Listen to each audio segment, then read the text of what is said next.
As winter makes her way across the Midwest, the fine folks of Eagle River ready themselves for one of their busiest weekends of the winter. For over 50 years, snowmobile enthusiasts from across the globe have descended into this little town in northern Wisconsin for an event like no other. Welcome to Eagle River, the snowmobile capital of the world. This is Dollar Lake. This is where it all started, snowmobile racing in 1964. Well, the idea really came from my parents and Walt Goldsworthy. They were sitting back at our lodge, and we had a snowmobile then, and my dad thought, there must be other people with these things, so let's get together and have a family fun day. But what he didn't know is so many people would come.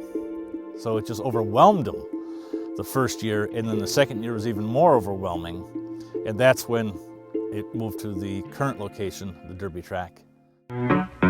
Welcome to Eagle River, Wisconsin, where the snowmobiles outnumber the automobile. On this weekend, the town of 1,200 will grow to 40,000.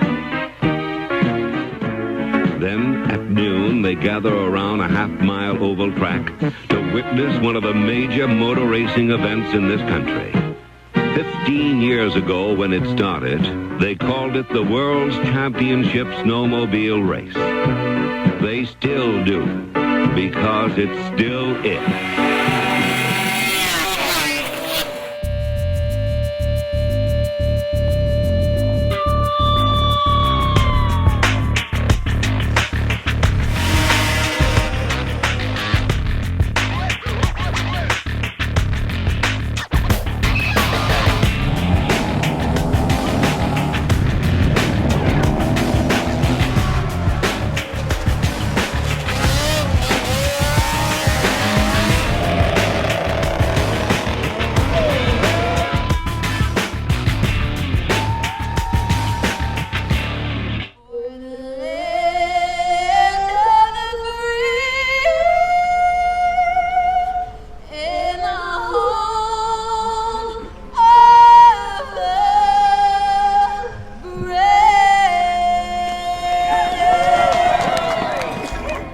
We're particularly proud to have the World Championship Derby right here in the state of Wisconsin. Last year I was here for the 50th. It's now nice to have it for the 51st. We know we're going to have a great time.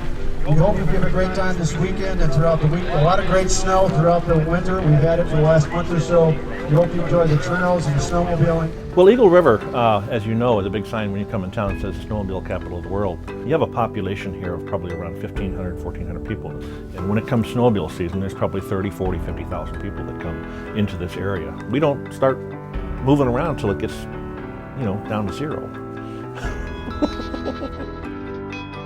First year I was here, I was blown away. The Friday night is amazing, and then the whole entire weekend, and again, the people, the crowd, the fans, you see the same fans out there. I look forward to seeing them every year. They're incredible. I watch them out there the whole entire weekend as much as I'm watching the sport. It's great. The fans are amazing. That's what makes the Derby. The fans are amazing. I mean, they're just fun, and they're nice, good people, and they come up here to have a good time. And I don't know, I've never seen a group of people from different areas get along as well as it seems like everybody in Eagle River and everybody that comes to Eagle River. You've got every sponsor from every manufacturer across the country and the world that are here. And on top of all of that, it brings the spectators as well, and so that they're participating and going on the trails and the restaurants, and it's a good thing for everybody. When you drive down the streets of this town and you see signs that are snowmobile this, snowmobile that, and lots of different dealers and trails that ride right through town, people riding on those trails, it's just a great experience. It makes you actually want to get out there and ride and be with them. Watching the races, it just gets your adrenaline going. Hearing the sound of those snowmobiles racing along, it's a whole lot different when you hear trail riding snowmobiles. But when they're racing like that, it's just amazing, and to watch how fast they're going. And I think just the experience of being here. When I heard about Eagle River, I was only a kid. So when I started racing, I had to go to Eagle River. It's the World Championship. For me, it's almost like the Daytona 500 of snowmobile races. Me, it's one of the funnest events of the year. You know, I got my first win here back when I was 13 years old, so it's always fun to come back and get to race this event. I really love it here. Eagle River is the World Championship, and you know, the best of the best usually come, and so it turns into a heck of a race. Yeah, the goal is definitely to win. You know, that's what we're here for, and that's always the dream. You know, that's why we work the other days and do the workouts and the training in the summertime is to win today's race. Well, it's quite the track. Oval racing here, you know, we have a few broken bones over the years with crashes and stuff. So, but this is what we do. So.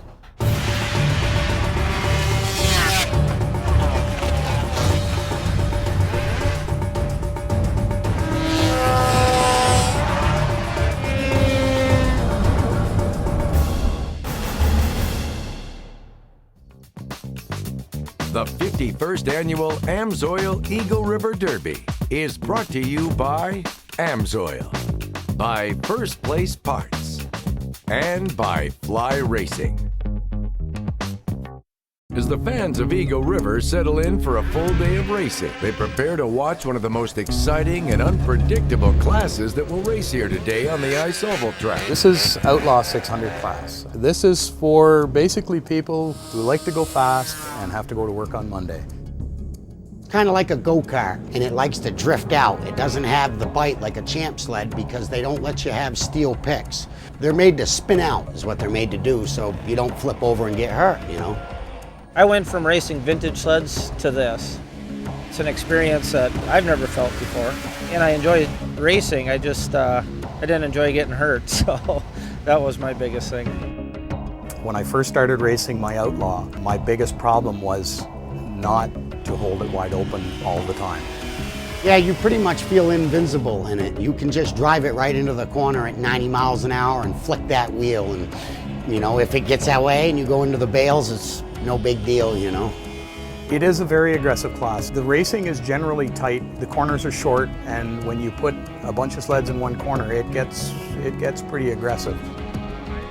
You know, you put 8 of them out there on the track and they're pretty big and everybody wants to go to the front, so, you know, you will get some live entertainment, I guess I'd call it.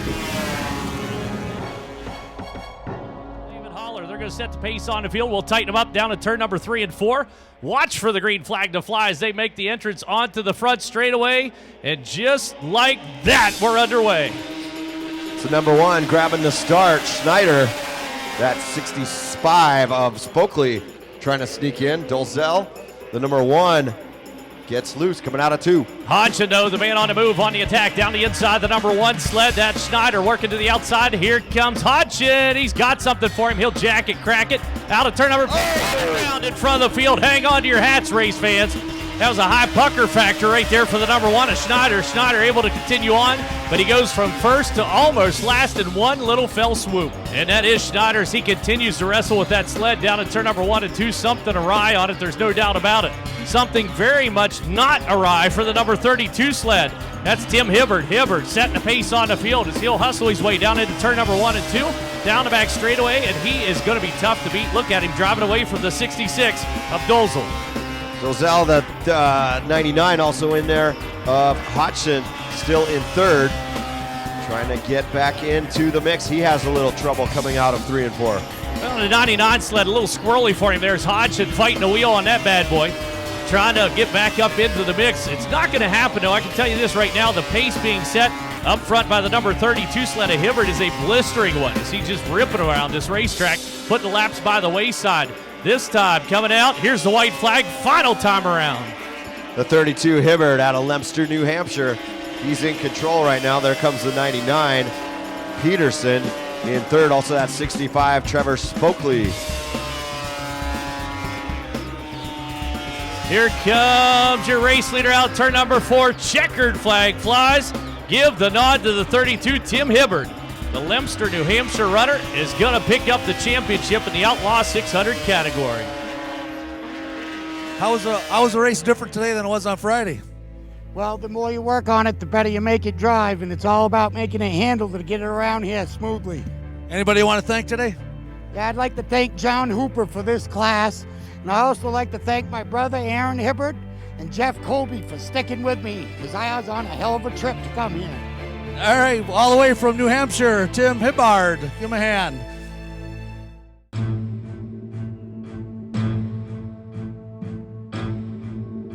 Competition can be found at any age here in Eagle River, and that couldn't be more true than for the high-flying racers of snowcross. Snowcross is, if you've seen motocross, it's jumps and rhythm sections and bumps and high-flying air on a snowmobile. I think watching ice oval, they're all about speed, and that's kind of the same about snowcross, but you add jumps into it. It's basically like high flying action, and it's like motocross on snow, really, is the best way to describe it. You know, on the snowcross track, we're doing 40, 50, even 60 miles an hour sometimes.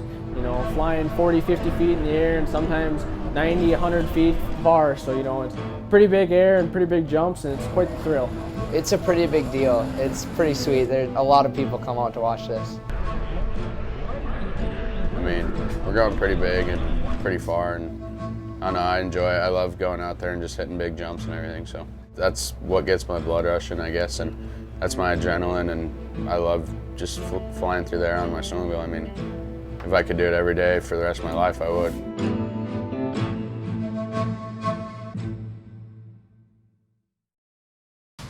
And away they go, down into turn number 1 and 2.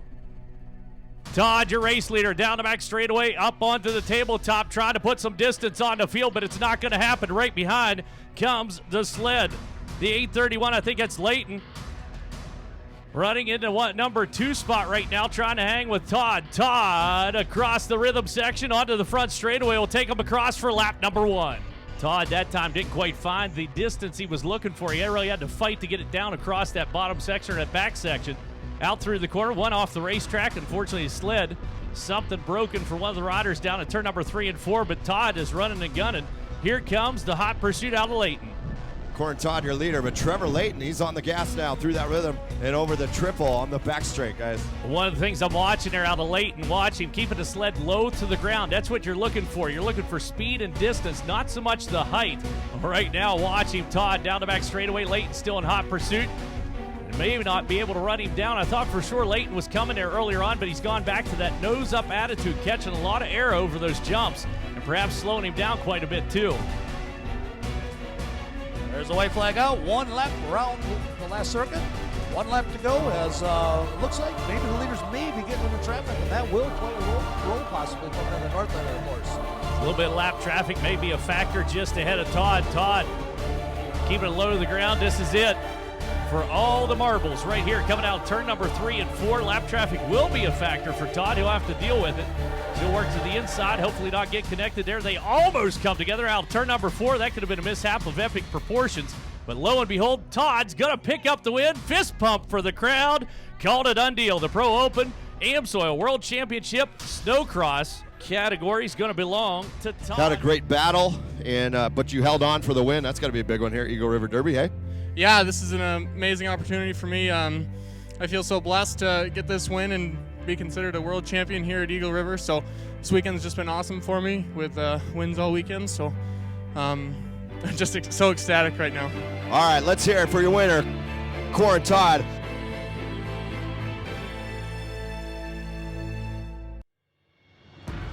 The 51st Annual AMSOIL Eagle River Derby is brought to you by Divas Snow Gear, by Case, and by Chevrolet. Snowmobiling's a celebrated tradition here in Eagle River, and that can be seen at the World Snowmobile Headquarters or here at the AMSOIL Eagle River Derby track. We started with snowcross, and that was fun, but the speed in the ice and just the raw power of ice oval track racing is what hooked us to it. Yeah. We run about 96, 97 miles an hour. The motor's a 440cc Wall Brothers chassis. I'm a firm believer that the fastest sled doesn't always win. Handling is, you want your sled to turn in them corners. It's the most grueling race of the year for us. Usually we run sprint races, which is green to checker, no stops, but For the World Championship, we end up doing 10 laps, then we'll go to an intermission for 10 minutes. At the end of the first 10 laps, we're going to have a mandatory pit stop. That gives guys time to tune and adjust things, and then it's another 20 laps all out. And it's an intense race. The track gets really rough here. Yeah, you definitely got to set the sled up totally different than any other track. There's a lot of banking here, so the camber adjustments are changing. The track, the studding pattern, everything changes when you come to this track just because of the angle in the corners. I won it last year, so I'm the defending champion, and then also we won the TLR Cup, which is the point series that we follow. So we had a very successful year last year, but it's a new season and some new sleds, but we've qualified first for this year, and we look forward to hopefully getting a good start and racing in a safe race.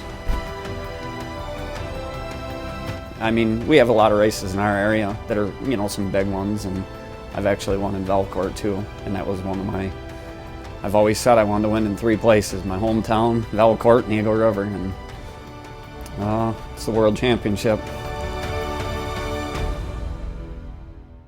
All right, getting ready to go. The flagger points them out. Here we go.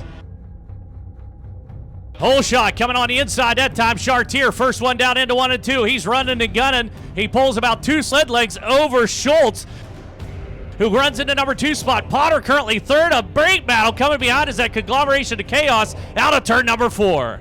Yep, that's Potter in third place, but Schultz gaining on Chartier just a little bit going into 1. Boy, both of those sleds have been perfect all week. Look at the speed, though, down the backstretch of Schultz. Closing the gap a little bit. 3 wide for the number 3 spot. Look out, Van Stridonk down on the inside. Moyle, the meat and the sandwich to the outside comes Potter. Van Stridonk sneaks his way through. He's got the number 3 spot. Moyle's not done yet. He's digging deep. He's on the charge. Moyle moving in, and Moyle slides out a little bit. Van Stridonk there trying to dig in a little bit better, and Potter right there in 5th. Coming around down into turn number 3 and 4 yet again. Schultz in 2nd, and Moyle now moves into 3rd. Something happened to Stridonk. He's back to 4th. Moyle's been quick. Van Stridonk definitely off the pace. He's dropped down the inside. Everybody's passing him by. There goes the 616 sled on Nisker, and he's around. Here comes Potter around, and Van Stridonk is looking at the sled. He's saying, come on, get me to the 10-lap point.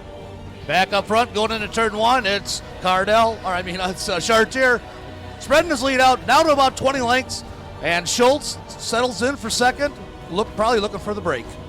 Talking with Malcolm Chartier up here in the tower yesterday, he said right about now he'd be telling himself to breathe. That's exactly what he's doing. Taking nice deep breaths, trying to stay focused on top of the sled, make it happen. Here comes Potter on the attack. He gets around the outside of Niskern onto 616. Yeah, great battle for 4th and 5th. Niskern and Potter going at it, and Niskern has some trouble coming out of that turn. Now the man on the move is number 16, Joey Fiersted's moving up, challenging Potter down the backstretch, going into 3 for that 4th position. One of the questions for you, Scott, is it possible the sled's out here, do you keep a little bit of fuel out of it to lighten the sled up here for this first 10 laps and then put fuel in again? Is that what we're seeing out there? The checkered flag's out. After 10 laps, a mandatory stop is required as the teams quickly prep their sleds for the final 20 laps. Drivers, start your engines and proceed to turn 4. Here we go, restart. 20 laps to go on the IMSA World Championship. Good one. Here comes Potter to the outside of Moyle. Down into turn number 1 and 2 they go. Potter working top side of the racetrack, and that's once that number 3 spot. He's got Moyle, picked him off on a restart, and the highly visible Potter is hustling down into turn number 3. Potter's been hot out there all day today, that fluorescent yellow sled. Moyle and Potter into turn 1 side by side. Yeah, right now I'd say that the 66 of Gary Moyle's the man in the mood as he moves past Potter down the backstretch, lightning speed, goes into turn 3 really deep, catching the leaders. That's Gary Moyle. Yeah, Moyle had a rough time getting it going there, but once he got going fast as the number 38 sled sitting in the number 2 spot. That's Matt Schultz. Schultz hustle along, skid sideways. Whoa, loses some distance to Chartier up front. Chartier right now on rails on the number 33. Potter's in 4th, Fiersted in 5th, Dustin Wall in 6th, and Matt Schultz in 7th. That's a surprise. Keeping up with Van Stridonk on the back of the field right now. He's picked off 2 racers. He's on his way towards the front, but he needs to catch a break. He needs a red flag to stack him up again. Took him a little bit too long to get around those 2. Up front, Chartier on to number 33. He's down into turn number 1 and 2. It is 1, 2, and 3 on the field. Potter still run that high line. Back into number 4 position. Side-by-side battle for 5th. Right now you got to give the nod to the, well, I was going to say the number 74, but it looks like the number 8 sled of McDonald's going to be able to hold him off. McDonald, one of those racers coming in from a last chance qualifier. And look at this run down the back straightaway into turn number 3. He wants that number 5 spot in a bad way. Yeah, McDonald's got plenty of straightaway speed, but he keeps spinning out right in the middle of the corner and both ends of the circuit. Your race leader out of turn number 4 across the stripe. Here he comes, Chartier. So far has been the race leader this entire time. He's down into 1 and 2. Top 3 sleds breaking away from Potter running 4th. And 5th right now still belongs to Travis McDonald on to number 8. This time coming out of turn number 4 is unfortunately trouble on the back straightaway for the number 66 of Moyle.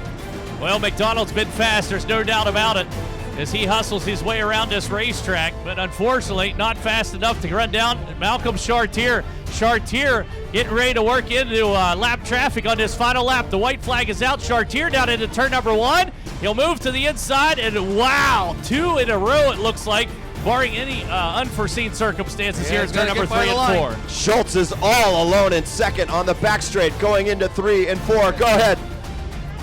Here it is, your 2-time world champion, Malcolm Chartier. You now become only the 9th man ever in the 51 history to win back-to-back world championships. How's it feel, man? Yeah, it feels great to bring this Factory Woody sled up here on the podium. I can't thank my team enough, my family. You know, this is a lot of hard work that people don't see, and it's paying off.